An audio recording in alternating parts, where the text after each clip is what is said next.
Assalamualaikum warahmatullahi wabarakatuh. Selamat pagi Ananda Soli dan Soliha. Semoga Ananda selalu dalam keadaan baik dan juga sehat ya. Amin ya robbal alamin. Hari ini mata pelajaran kita adalah Bahasa Indonesia. Materi pembelajaran kita yaitu masih tentang ide pokok dan kalimat utama. Sebelumnya Ustazah sudah membuat video tentang ide pokok serta kalimat utama dan juga kalimat pengembang. Hari ini Ustazah akan mengulang beberapa materi tentang ide pokok, kalimat utama, serta kalimat penjelas ataupun kalimat pengembang. Nah, sebelumnya kita harus tahu apa sih pengertian ide pokok itu? Nah, ide pokok adalah ide atau gagasan yang menjadi pokok pengembangan paragraf. Nah, di dalam ide pokok inilah terdapat kalimat utama. Nah, ide pokok ini mempunyai nama lain ataupun panggilan lain ya, yaitu berupa gagasan utama ataupun gagasan pokok. Dalam satu paragraf itu hanya diisi atau hanya ada satu ide pokok, tidak lebih dari satu.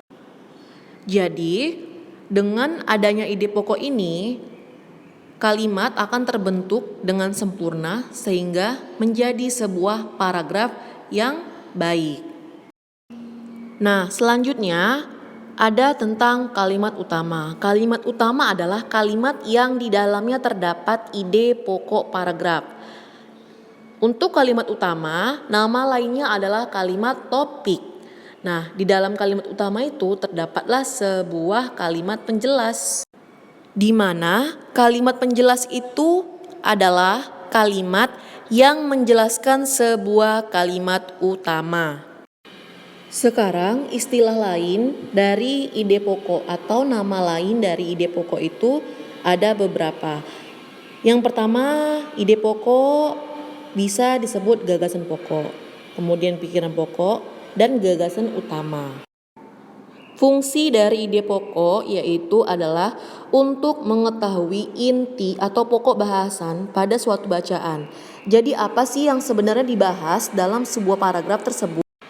Nah, itulah fungsi dari sebuah ide pokok pada suatu bacaan. Selanjutnya, bagaimana cara menentukan ide pokok bacaan? Pertama, kita harus baca dulu dengan cermat setiap kalimat dalam suatu paragraf. Selanjutnya, kita tentukan mana yang termasuk kalimat utama. Lalu, kita dapat menentukan gagasan pokok paragraf dengan menjawab pertanyaan, apa yang sebenarnya sedang dibahas dalam bacaan paragraf tersebut. Kemudian, baru kita dapat menentukan gagasan pokok dari keseluruhan teks. Lalu, langkah menemukan ide pokok. Manakah kalimat utama, kemudian berita apa yang hendak disampaikan, lalu berita apa yang kita terima dari paragraf tersebut, kalimat penjelasnya merujuk atau mengarah ke berita yang mana, dan yang terakhir baru kita dapat menyimpulkan berita yang disampaikan dalam paragraf tersebut. Berikut contoh dari menentukan ide pokok. Nah, di sini ada teks bacaan. Lalu lintas di Purbalingga sangat ramai tetapi tertib. Berbagai kendaraan melintas dengan kecepatan masing-masing di jalan. Ada motor, mobil, beca, juga sepeda silih berganti saling mendahului. Sekalipun begitu, lalu lintas di sana tampak tertib. Nah, kalimat utamanya adalah lalu lintas di Purbalingga sangat ramai tetapi tertib. Ide pokoknya adalah lalu lintas ramai tetapi tertib.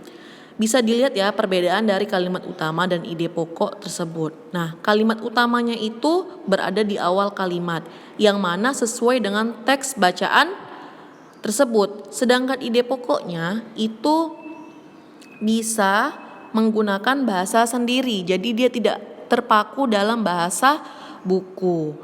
Nah, untuk kalimat penjelas atau kalimat pengembangnya itu dari berbagai kendaraan sampai tampak tertib paling akhir. Itu yang merupakan kalimat penjelas atau kalimat Baik, sampai di sini dulu pembelajaran kita hari ini. Insya Allah jika nanti kita Zoom, Ustazah akan ulangi sedikit lagi kalau memang eh, kurang jelas di video pembelajaran ini. Untuk tugas di rumah, silakan Ananda mengerjakan buku paket halaman 3 dan 4 ya. Selamat mengerjakan, jangan lupa dikerjakan tugasnya. Ustazah akhiri, wassalamualaikum warahmatullahi wabarakatuh.